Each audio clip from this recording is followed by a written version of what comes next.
They're going to be able to play drinking games during your speeches and your interviews on how many times you use the word corruption. Yeah.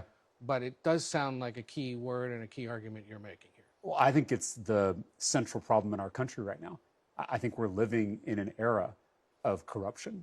And I don't just mean illegal activity, although we're certainly going to hear a lot about that given that Ken Paxton is the nominee.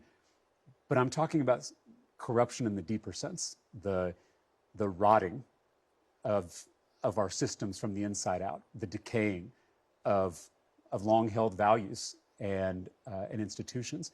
And we see it everywhere. We see it obviously in our political system with the influence of big money and billionaire mega donors. We see it in our economy where the top 1% now owns more wealth than the entire middle class. And we see it in our communities where these algorithms for profit are pitting us against each other, dividing neighbor against neighbor. It's tearing at the very fabric of our communities. And so this campaign is really about taking on that corruption head on. And I think it's why so many people are flocking to this movement across the state, across the political spectrum. And it's also why the Republicans are on the attack. This morning, the president calls you maybe the worst Texas candidate he's ever seen. And Ken Paxton, your opponent, has taken to calling you Tala-freak-o. Well, I think if Ken Paxton is worried about freaks, he should stop giving Epstein-style sweetheart deals to pedophiles.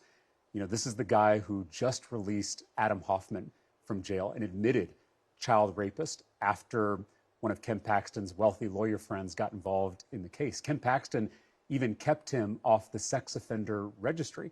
Adam Hoffman was supposed to serve 25 years to life, but instead he served less than a month. As of this week, he's now back on our streets because of Ken Paxton's corruption. Ken Paxton is the most corrupt politician in America, and it is costing Texans. It's endangering our children, and it must end.